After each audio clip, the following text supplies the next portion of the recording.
வெளிப்படுத்தின விசேஷம் 3ஆம் அதிகாரம் 20ஆம் வசனத்தில், இதோ வாசற்படியில் நின்று தட்டுகிறேன். ஒருவன் என் சத்தத்தை கேட்டு கதவை திறந்தால் அவனிடத்தில் நான் பிரவேசித்து அவனோடே போஜனம் பண்ணுவேன், அவனும் என்னோடு போஜனம் பண்ணுவான் என்று எழுதப்பட்டுள்ளது. கர்த்தருக்கு விரோதமாக பாவிகளின் இருதய கதவு அடைக்கப்பட்டிருக்கிறது. கர்த்தரோ பாவிகளின் இருதயத்தில் பிரவேசிக்க விரும்புகிறார். அவர்களோடு பேச ஆசையாயிருக்கிறார். ஆசீர்வதிக்க ஆசையாயிருக்கிறார். பாவத்தில் இருந்து விடுதலை கொடுக்க ஆசையாயிருக்கிறார். ஆனாலும் மனிதனுடைய இயல்பான சுபாவம் கிறிஸ்துவுக்கு விரோதமாக திரும்பி இருக்கிறது.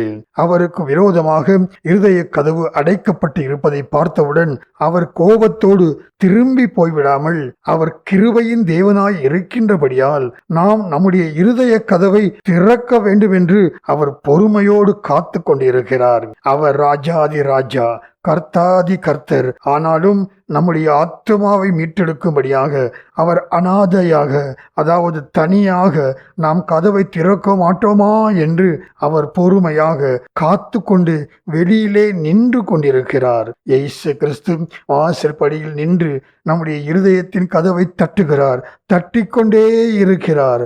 ஆனாலும் காது கேட்காத செவிடன் போல நாம் இருதய கதவை திறக்காமலேயே இருக்கிறோம்.